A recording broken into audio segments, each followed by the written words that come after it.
संसार में अनंत जीव हैं जो कि अपने अपने परिणामों के माध्यम से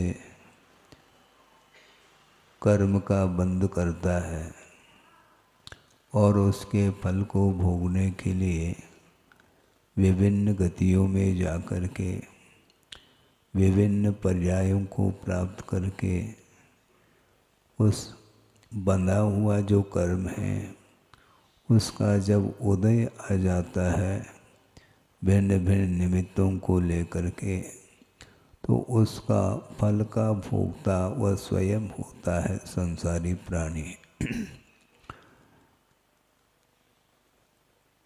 कर्मबंध करने वाला भी स्वयं ही है और उसके फल का भोक्ता भी वह स्वयं ही होता है। किसी के द्वारा सुख और दुख पहुंचाया नहीं जा सकता, क्योंकि कर्म का फल मिलता है और उस कर्म के फल के लिए अनेक प्रकार के निमित्त मिल सकते हैं, किंतु उन निमित्तों का मिलना अलग वस्तु। अंतरंग जो कर्म का उदय है वह बलवान माना जाता है। तीव्र पुण्य कर्म का जिसका उदय चल रहा है उसको कोई भी दूसरा व्यक्ति दुखी नहीं बना सकता।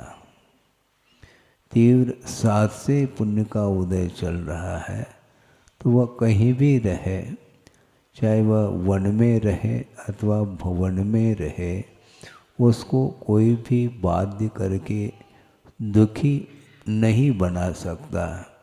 और इसी प्रकार तीव्रतम पाप कर्म का उदय जिसे हुआ है उसको कोई भी व्यक्ति सुखी नहीं बना सकता। सुख और दुख दूसरे के द्वारा नहीं मिलता, किंतु अपने किए हुए कर्म के उदय के कारण उसका उपभोग करता रहता है। इसलिए जो सम्यक दृष्टि होता है अथवा सम्यक दर्शन के साथ जिन्होंने संयम को अंगीकार किया है, चाहे अनुव्रत के रूप में हो अथवा महाव्रत के रूप में हो, उसके दृष्टि में कोई भी व्यक्ति न शत्रु है न मित्र है। शत्रु और मित्र की परिकल्पना वह अज्ञान का परिणाम माना जाता है। इसलिए प्रतिदिन स्वाध्याय आदि करके वह अपने परिणामों को संभालता रहता है और संभालने वाला असंयमी नहीं हो सकता।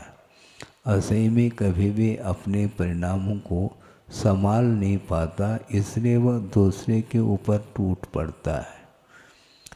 दूसरा यदि मान लो आपके लिए सहयोग दे रहा है तो वह आपको मित्र के रूप में स्वीकार करता है, और आपके द्वारा उसके लिए कोई सहयोग नहीं मिल रहा है, प्रत्युत कोई बाधा उपस्थित हो रही है तो उसको वह शत्रु के रूप में स्वीकार करता है। जबकि शत्रु और मित्र वस्तुतः देखा जाए अपने आत्मगत जो पापमय परिणाम हैं वे ही शत्रु हैं, और जो रत्नत्रयात्मक जो धर्म है वही हमारे लिए बंधु अथवा मित्र है। इस प्रकार आगमकारों ने कहा है। कहा तो है, पढ़ते हुए चले जा रहे हैं और कदम कदम पर एक दूसरे के निमित्त को लेकर के वह हर्ष और विषाद का अनुभव करता है। ये कब तक करता चला जाएगा, इसका इतिहास क्या है और आगे कब तक करेगा, इसके बारे में कुछ भी नहीं कहा जा सकता है।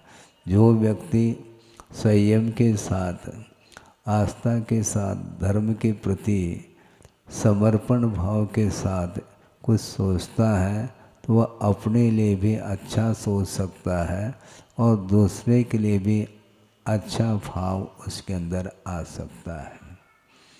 लेकिन ये पुरुषार्थ कौन करे? स्वयं पुरुषार्थ नहीं करता और मुझे अधिक अंक मिल जाए, इस प्रकार वह छात्र सोचता है, उसका यह सोचना व्यर्थ चला जाएगा, क्योंकि चाहने से अंक नहीं मिलते। 365 दिन तक अध्ययन करना पड़ता है और जो टीचर होता है वह पढ़ाता है और छात्र पढ़ता रहता है, लेकिन परीक्षा के समय पर वह खरा उतरे तो अंक मिल सकते हैं। अंक देने वाला कोई नहीं होता, टीचर कभी भी अंक देता नहीं, किंतु श्रम करके वह छात्र अंक ले लेता है, क्योंकि उसके अंदर योग्यता आ जाती है। इसलिए सुन रहे हैं कि हाँ, बरगी नगर में पंचकल्याणक महोत्सव होने जा रहा है और उसके लिए सुना है मंगल के दिन पात्र चयन भी होना है, बताते हैं। और पात्र का चयन कोई दूसरा थोड़ी करता है, स्वयं ही चुन करके आता है। यदि पात्रता रखता है तो वह सामने आ जाता है। पता नहीं कितने लोग उसमें भाग लेंगे, उसमें अंक कौन अधिकतम लेकर के आता है वह हमारा विषय नहीं, उसके स्वयं का ही एकमात्र पवित्र भाव है। क्योंकि पद जो मिलते हैं पुण्य के संचय करने से ही पद मिलता है। असंख्य जीव हैं स्वर्ग में और यहीं से वो पहुँचे हैं पुण्य का अर्जन करके, किंतु देव पर्याय का मिलना अलग वस्तु, और उस देव पर्याय में भी बहुत सारे पात्र होते हैं। वहाँ पर सौधर्म इंद्र भी होता है, कुबेर भी होता है और बहुत सारे प्रतिइंद्र भी होते हैं, आदि आदि विभिन्न प्रकार के पद को दिए हुए वो देव होते हैं। वो आपस में विचार कर सकते हैं कि इनको ये पद कैसा मिला है, सौधर्म इंद्र ये बने हैं। तो अवधि ज्ञान के माध्यम से जानने में आता है कि अतीत का इतिहास क्या रहा होगा इनका। जिन्होंने रत्नत्रय की आराधना बड़े निरपेक्ष भाव के साथ रत्नत्रय की आराधना की है, और रत्नत्रय की आराधना करने वाले का उद्देश्य जो होता है वह किसी पर वस्तु को प्राप्त करने के उद्देश्य से वह आराधना नहीं करता, बल्कि धर्म की आराधना वह पाप कर्म के क्षय को उद्देश्य बना करके ही वह आराधना करता है। तब कहीं जाकर के बड़े बड़े उपसर्ग और परिसर सहन करता हुआ भी वह अपने मन को विचलित नहीं होने देता, उसका मन चलायमान नहीं हो सकता। आप पढ़ सकते हैं वर्तमान युग में पांडव 5 हुए, उन 5 पांडवों के ऊपर भयंकर उपसर्ग हुआ। उनके शरीर में तपे हुए लाल सुर्ख लोहे के कड़े पहनाए गए। इसके उपरांत भी आंख खोल करके उन्होंने नहीं देखा कि किसने मेरे ऊपर उपसर्ग किया है। उस समय बात समझ में आती है, क्योंकि प्रैक्टिकल पेपर बहुत कठिन होता है। अन्य थ्योरेटिकल जो पेपर हैं बहुत सारे लिख सकते हैं, क्योंकि एक बुद्धि का आयाम है उसमें, किंतु प्रैक्टिकल जो पेपर है उसमें बहुत कठिनाई जाती है। आत्मा भिन्न है, शरीर भिन्न है, इस प्रकार वर्णन आता है और आप पढ़ भी सकते हैं, किंतु पढ़ना अलग है और आत्मा और शरीर को भिन्न महसूस करना ये बड़े बड़े साधकों के लिए भी दुर्लभ है। हम हीन सनन के धारी भले ही श्रमण बने हैं अलग वस्तु, चार दीवार के बीच में बैठ करके चर्चा करना अलग विषय है, किंतु मैदान में आ जाओ कहते हैं आचार्य। साधना यदि करना चाहो, थोड़ी सी रिमझिम बारिश भी हो गई तो छाते की आवश्यकता पड़ रही है ना। और भयंकर उपसर्ग होने के उपरांत भी आंख खोल करके देख नहीं रहे कि मेरे ऊपर उपसर्ग कौन कर रहा है, क्योंकि आंख खोलने की इसलिए आवश्यकता नहीं पड़ती उन्हें, क्योंकि निरंतर उनकी दृष्टि अपने कर्मों की ओर जा रही है। हमने अतीत में कर्म किए हैं, किसी न किसी व्यक्ति विशेष के प्रति जो दुर्व्यवहार किया है, दुष्कृत्य किया है, पापमय परिणाम किए हैं, उसका परिणाम वर्तमान में निकल रहा है। इसलिए दृष्टि नासापे धरे जिसको बोलते हैं, और ध्यान में लीन है, उनका उपयोग अन्यत्र नहीं जा रहा, एक क्षण के लिए भी नहीं जाता, क्योंकि अंतरंग जो कर्म है वो फल दे रहे हैं। वो फल क्या देते हैं? फलदान देने की शक्ति जो आई है वो अपने ही परिणामों के द्वारा उसमें आई है। इसलिए मेरा दोष है, दूसरे का कोई दोष नहीं है। मैं अपराधी हूँ, दूसरा कोई भी अपराधी नहीं हो सकता। इस प्रकार कौन सोच सकता है? प्रत्येक व्यक्ति की वर्ष की बात नहीं। जिन्होंने संयम को अंगीकार किया है वही इस प्रकार सोचता है, और जिन्होंने भी संयम को अंगीकार किया है उन्हें इसी प्रकार सोचने के लिए कहा जा रहा है। पुण्य और पाप का संचय हम उसका कर्ता स्वयं ही है। समय समय पर वह हर्ष विषाद करता ही चला जाता है, करता ही चला जाता है। और करुणा के साथ गुरु कह रहे हैं, इसके उपरांत भी उनकी वाणी की ओर उसकी दृष्टि नहीं जाती और वह करता है।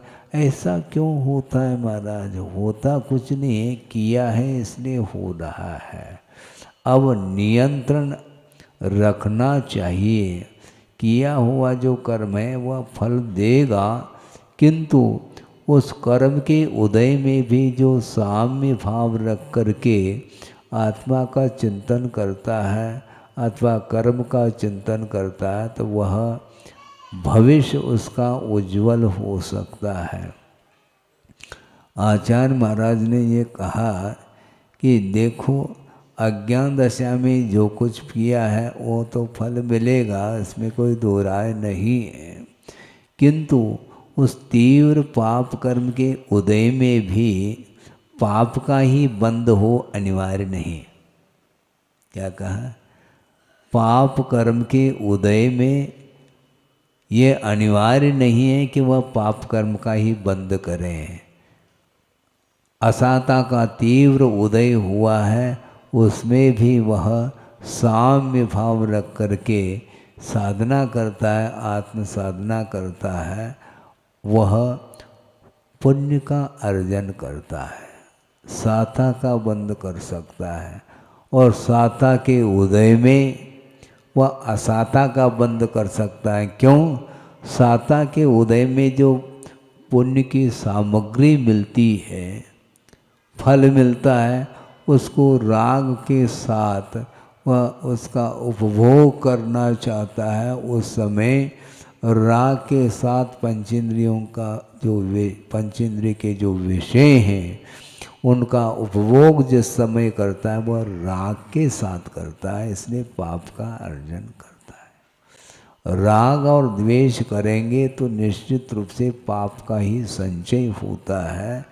आपको समझना है, हमें कुछ भी नहीं समझना, क्योंकि एक बार समझ में बात आ गई तो वह उससे ऊपर उठने का ही एकमात्र पुरुषार्थ करता है।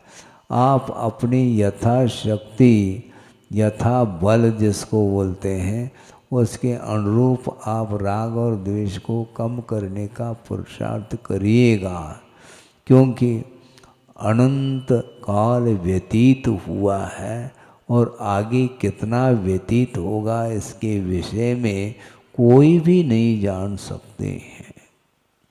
हम क्या जान सकते हैं, क्योंकि वर्तमान में जो कुछ भी जानने में आ रहा है वह सारा सारा परोक्ष है, प्रत्यक्ष कुछ भी जानने में नहीं आता है।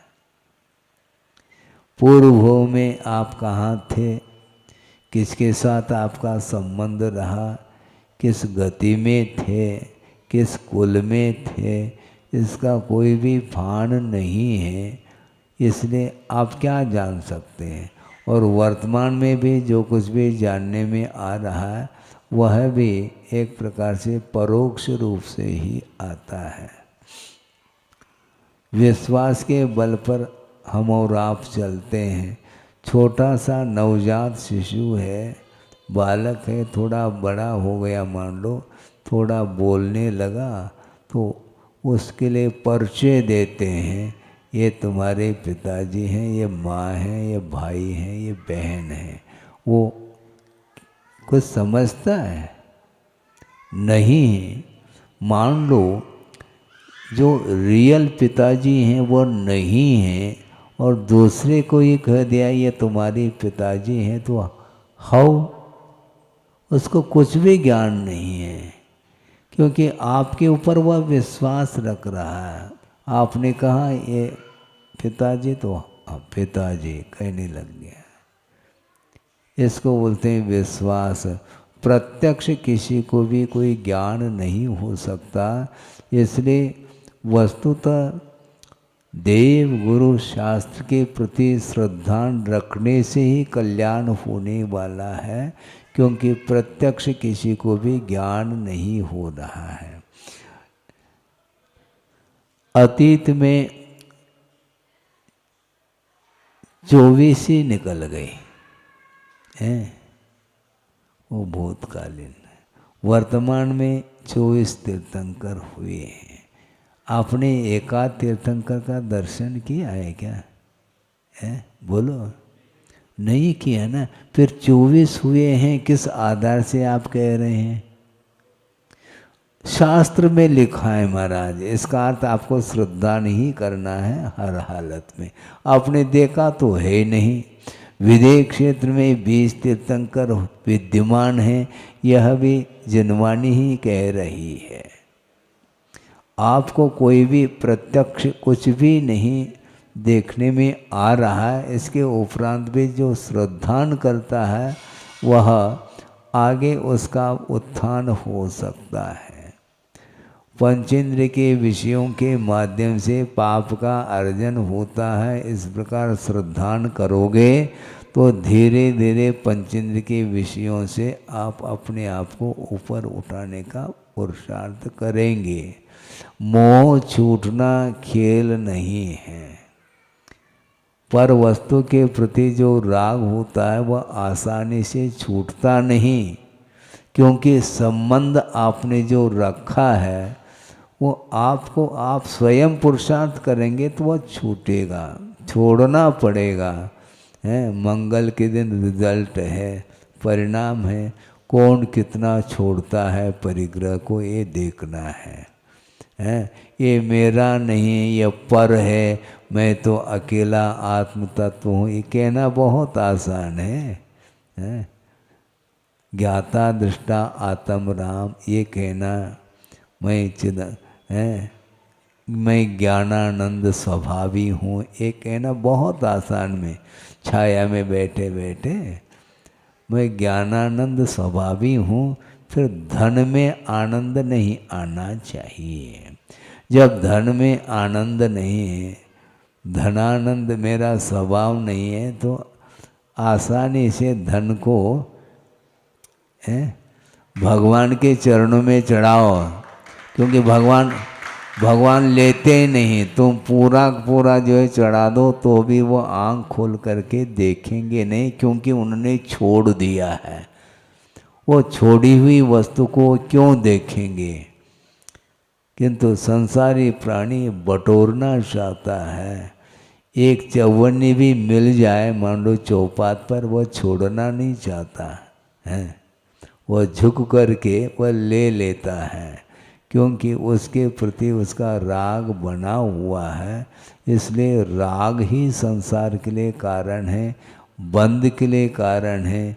बंधन से मोक्ष को प्राप्त करना है, बंधन से मुक्ति पाना है, तो राग को छोड़ना पड़ेगा। राग जो है ना चिपकता है वो। गोंद जानते हैं आप? हाँ, गोंद से दो पृष्ठ को चिपकाया जाता है, फिर चिपकने के बाद उसको पृथक करना चाहो तो वो पन्ना फट जाता है, किंतु वह छूटता नहीं। इसी प्रकार मान लो किसी को घाव हो गया है और ड्रेसिंग कर दिया, पट्टी बांध दी, फिर बाद में 2-4-6 दिन बाद उसको जब पुनः ड्रेसिंग करना होता है, उस समय उसको पट्टी को निकालते समय देखो आंखों में आंसू आ सकते हैं। उसी प्रकार ये राग इसी प्रकार की चीज़ है। पर वस्तु को राग के साथ परिग्रह का संचय करता है, फिर बाद में एक एक पाई के लिए उसको सोचना पड़ता है मैं इसको कैसे छोड़ूं। लेकिन आचार्य कहते हैं तुम छोड़ो या नहीं छोड़ो, जिस समय अवसान होगा उस समय वह ट्रेजरी यहीं रहेगी। तिजोड़ी जोड़ी है आपने, तिजोड़ी में रखा है, वो यहीं पर संपदा बनी रहेगी। उसका स्वामी कौन होगा आपको ज्ञात नहीं रहेगा। एक समय में मरण को प्राप्त होता है तो पूरी हवेली, संपदा, पूरी प्रॉपर्टी यहीं रहेगी। किसके नाम से रहेगी? भगवान मालिक। और वह अकेला ही चला जाता है, वापस आता भी नहीं। वो गया यानी गया, और पूरा का पूरा परिवार के लोग जो हैं वो यहीं देखते रह जाएंगे। भले ही जो गया है उसको याद करके रोना धोना तो कर लेंगे, किंतु उनके साथ वो जा नहीं पाएंगे। अंत्येष्टि हो जाती है और वह शरीर राख राख हो जाता है, और सारे के सारे परिवार के लोग वापस आ जाते हैं घर। किसके? अपने घर। उसको अपना मानते हैं ना। अभी भी जो गया है वो वापस नहीं आएगा, फिर भी परिवार के लोग वापस अपने घर आते, उसको पुनः अपना मानते हैं। सामने देखने में आ रहा है कोई भी वस्तु पर वस्तु अपनी नहीं हो सकती है, किंतु जबरदस्त ऐसा मोह है उसको वहीं आना पड़ता है। इसलिए इस प्रकार के संसार के दृश्य को देख करके जो श्रवण होते हैं उनका वैराग और मजबूत होता चला जाता है कि वस्तु तो संसार में कुछ भी सारभूत वस्तु नहीं है। इस प्रकार आगम के माध्यम से ही हम समझ सकते हैं। यहाँ पर घड़ी नहीं रखी है, हाँ, इसीलिए हम ये कहना चाह रहे हैं कि काल अनंत व्यतीत हुआ है। कुछ ऐसे भी जीव संसार में हैं जो उनके लिए कोई किसी की पहचान ही नहीं है। एक इंद्रिय को लेकर के वह जी रहा है, उसके लिए कौन सहयोग दे सकता है? उनके दुख को दूर करने वाला कौन व्यक्ति है? एक श्वास में 18 बार जन्म और मरण कर रहा है, अनंत दुख का वो अनुभव कर रहे हैं, संवेदन उन्हें हो रहा है। इसके बाद भी उसके दुख को दूर करने के लिए कोई सक्षम नहीं है। मात्र एक इंद्रिय के द्वारा जी रहा है, उसके पास रसना नहीं, वह स्वाद नहीं दे सकता। और आप स्वाद लेते रहते हैं, टेस्ट, उसको टेस्ट आता ही नहीं, क्योंकि रसनेंद्रिय है ही नहीं उसके पास, वह सूंघ नहीं सकता। बगीचे में रंग बिरंगे फूल खिले हैं और बहुत सुगंधी फैल रही हैं, और उस सुगंधी को आप सूंघ रहे हैं, किंतु उसके नसीब में नहीं वह सुगंधी फैल रही है, लेकिन वह स्वयं सूंघ ले। गुलाब का फूल है,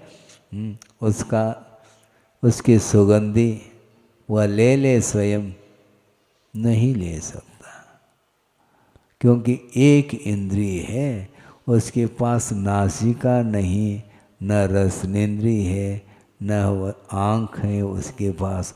आप देख करके लट्टू हो रहे हैं, लेकिन उसके पास आँख नहीं, वो न किसी दृश्य को देख सकता है, न सूंघ सकता है, न स्वाद ले सकता है, केवल स्पर्शनेंद्रिय जन्य दुख का अनुभव कर रहा है। सीधा जा कर के आप फूल तोड़ लेंगे और उसको अनंत दुख होगा, और आप सूंघ रहे हैं और आनंद का अनुभव कर रहे हैं। इसी को बोलते हैं, इसको क्या बोलेंगे? धर्म ज्ञान बोलेंगे, हैं? इसीलिए आचार्यों ने कहा, पाप में जो परिणाम है वह रौद्र ध्यान माना जाता है। हिंसा, एक जीव का घात हुआ है, उसको अनंत दुख का संवेदन हुआ, इसके बाद भी वह फूल को सूंघ रहा है और वह आनंद का अनुभव कर रहा है, इसी को बोलते हैं रौद्र। हिंसा में आनंद, लेकिन महसूस नहीं होता। आमतौर से होता है क्या किसी को? सीधा सीधा फूल तोड़ करके वह सूंघता रहता है और उसमें उसको सुख मिल रहा है, इसको बोलते हैं। दूसरे को तो दुख मिला, उस ओर दृष्टि नहीं, और उसका सेवन करके वह सुखी होना चाह रहा है, इसको अज्ञान बोलते हैं। एक कांटा आपको गड़ गया मान लो, तो आंखों में आंसू आ जाता है और सीधा सीधा उस फूल को तोड़ दिया, प्राण चले गए उसके, और अपन क्या समझ रहे हैं उस चीज़ को? ये सम्यक दृष्टि के दृष्टि में भी ये बात नहीं आती। श्रद्धान अलग वस्तु, वो श्रद्धान रखे रहो, वो प्रयोग में नहीं आ रहा है। और प्रयोग में जो आएगा वो बिना संयम के संभव नहीं है। श्रद्धान जरूर कर लिया है कि ये शरीर पृथक है, आत्म तत्व पृथक है, इस प्रकार श्रद्धान करना अलग वस्तु, और उसके अनुरूप वह अपने जीवन को बनाता है, और बहुत साधना उसकी मानी जाती है। संसार में उसको कोई भी चीज़ अच्छी इसलिए नहीं लगती क्योंकि अच्छी लगती है, ग्रहण करने के लिए चले गए तो हिंसा होगी। इसलिए पाप से जो डरता है, जो पाप भीरू होता है, वही धर्म की आराधना कर सकता है। ये सब कुछ आगम में लिखा हुआ है, आगम के आधार से ही कहा जा रहा है। इसके बाद भी पुनः वही करता चला जाता है, रिपीटेशन। ये सारे सारे विषय भूल जाता है, तत्काल भूलेगा, पुनः उसमें ही वह रम जाता है। इसलिए राग को समाप्त करने के लिए आपको पुरुषार्थ करने के लिए बार बार कहा जा रहा है। जो जितना पुरुषार्थ करेगा वही अपने संसार को समाप्त कर सकता है। अनेक प्रकार के कषाएँ होती हैं, वो सारे सारे संसार के निर्माण के लिए कारण हैं, ऐसा कहा है। जो जितना कषाय को कम करना चाहेगा। कोई क्रोध कर रहा है तो आपको कषाय देखने में आती है, किंतु कोई लोभ है, मान लो लोभ देखने में, लोभ का अच्छा मानते हो, ये कितना क्रोध कर रहा है देखो महाराज, अच्छा लोभ ठीक है फिर है। क्रोध तो देखने में आ रहा, क्रोध के माध्यम से क्रूरता देखने में आती है, किंतु इससे भी क्रूरता लोभ के द्वारा होती है। हाँ, लोभ के माध्यम से वो दूसरे के जीवन को कुछ समझता ही नहीं। हाँ, और ये देखा जाता है भाई भाई के बीच में, पिता पुत्र के बीच में, ये सब चलता है किसके कारण? केवल पर वस्तु के कारण ऐसा होता है। मैं ही इस संपदा का स्वामी मैं ही बनूं, इसमें बंटवारा नहीं होनी चाहिए, क्योंकि बंटवारा हो जाए तो हिस्सा हो जाएगा तो हमारे लिए 1/4 आ जाएगा। 4 व्यक्ति है तो बट जाएगा, इसलिए एक व्यक्ति सोचता है कि इन 3 को समाप्त कर दिया जाए तो पूरा का पूरा मालिक मैं हो जाऊंगा। ये क्या है? ये लोभ, और लोभ के कारण ही हिंसा हो रही है। हाँ, और लोभ के कारण ही वह क्रोध करता है, क्योंकि आसानी से जो है ना मिलने वाली थोड़ी चीज़ है, इसलिए वह अपने व्यक्ति को भी पराया जैसा मान करके उसके घात करने के लिए भी वह तत्पर हो जाता है। इसलिए इस प्रकार का राग कभी भी नहीं करना चाहिए। अब क्योंकि स्थानीय आप हैं, बरगी वाले कहीं जाने वाले थोड़ी हैं, और 2-4 लोग बाहर के दिख रहे हैं जबलपुर वाले, और तो उनके लिए तो 6-6.5 महीने मिल गए हैं। फिर भी धर्म के प्रति रुचि तो बनी है, अच्छा है। मैं ये कह रहा था कि वस्तुतः पर वस्तु के प्रति जो स्वामित्व का भाव है वो ठीक नहीं माना जाता है। जितना आवश्यक है उतना आप लें, बाकी और की जो भूख है वह ठीक नहीं है। आपको भूख लगती है तो भोजन करते हैं, पेट भर जाता है, ठीक है, लेकिन महाराज पेट ही भरना है। पेट तो भर गया है, लेकिन पेट ही भरने के लिए वह रात दिन तत्पर है। क्यों? क्योंकि कल परसों बरसों की बात सोच रहा है। अभी तो पेट भरा हुआ है, लेकिन कल के लिए क्या होगा, चिंता है। वर्तमान में जी नहीं सकता संसारी प्राणी, उसको बरसों की चिंता बनी रहती है। और कहता जरूर है, क्या कहता है? सामान 100 साल का, पल की खबर नहीं। बस ये उक्ति तो शायद सबको रटी हुई होगी, पल की खबर नहीं, सामान 100 साल का, फिर भी वह कमाने में लगा हुआ है। कहना अलग है और करना अलग है, कथनी करने में बड़ा अंतर है। किंतु पापमय परिणामों के माध्यम से संसारी प्राणी का पतन होता है। कम से कम यह श्रद्धा का भी विषय बन जाए तो निश्चित रूप से वह पतन के कारणों से ऊपर उठ सकता है, और उत्थान के जो उन्नति के कारण हैं उनको वह अपनाता चला जाता है, तो उसका विकास हो सकता है। भावना तो हम रख सकते हैं पूरा का पूरा विश्व का ही कल्याण हो जाए, लेकिन कल्याण जो होगा वह स्वयं के पुरुषार्थ के माध्यम से होगा। पुरुषार्थ आपको करना चाहिए। हैं कितने प्रकार के पुरुषार्थ हैं? 4 प्रकार के पुरुषार्थ हैं। उसमें अर्थ पुरुषार्थ, काम पुरुषार्थ, धर्म पुरुषार्थ, मोक्ष पुरुषार्थ, ये 4 हैं। लास्ट में मोक्ष रखा है। पुरुषार्थ करो, धन का अर्जन करते हो तो केवल भोगने के लिए नहीं, किंतु अपने जीवन यापन करने के लिए आजीविका के दृष्टि से जितना आवश्यक है उतना रखें, और अनावश्यक ठीक नहीं।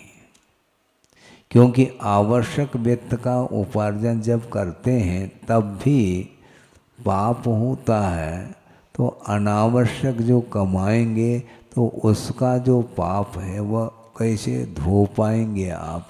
नहीं धो पाएंगे। इसलिए आसक्ति को कम करना चाहिए और जितना आवश्यक है उतना ही। अनुपात नहीं जानते हैं क्या आप? अनुपात समझ में नहीं आता। कितना ग्रहण करना सब जानते तो हैं। भोजन कितना लेते हैं आप? जितना आवश्यक उतना।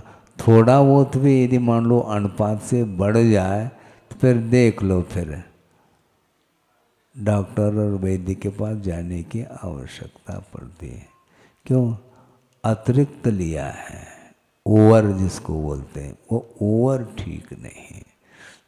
जितना आवश्यक है उतना ले, जितना डाइजेस्ट हो सके अपनी क्षमता के अनुरूप। और छोटा बालक है वो कितना लेता है? बहुत। वो दिन भर ले ले, लेकिन एक साथ लेने की क्षमता उसके अंदर नहीं है, वो उतना ही लेता है। और माँ शिशु का पालन करती है, वो इसी ढंग से करती है। वो धीरे धीरे धीरे वह उसका शरीर बढ़ जाता है तो क्षमता बढ़ती चली जाती है। उसी प्रकार आप लोगों को चाहिए जो कुछ भी आपके पास संपदा है उसका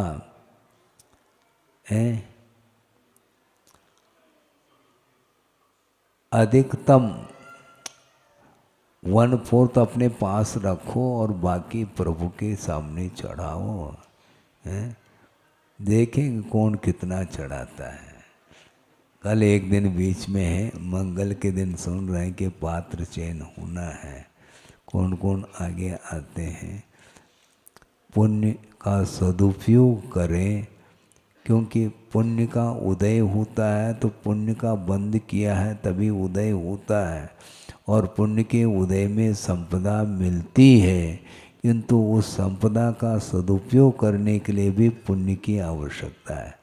हाँ, वो अलग ही क्वालिटी का पुण्य होता है जिसके उदय से वो उस संपदा के प्रति भी राग समाप्त हो जाता है और धार्मिक कार्यों में उसको लगाता है, और इसके माध्यम से ही अपने भविष्य को वह उज्जवल बनाता है। इस प्रकार भविष्य को उन्नति की ओर ले जाने के लिए अपने को इसी प्रकार धर्म की आराधना करते हुए, और परिवार में जो छोटे छोटे बच्चे हैं उनके ऊपर भी धार्मिक संस्कार डालने का आपको पुरुषार्थ करना चाहिए, क्योंकि धार्मिक वातावरण के माध्यम से ही आत्मिक शांति मिल सकती है। इतना ही पर्याप्त है।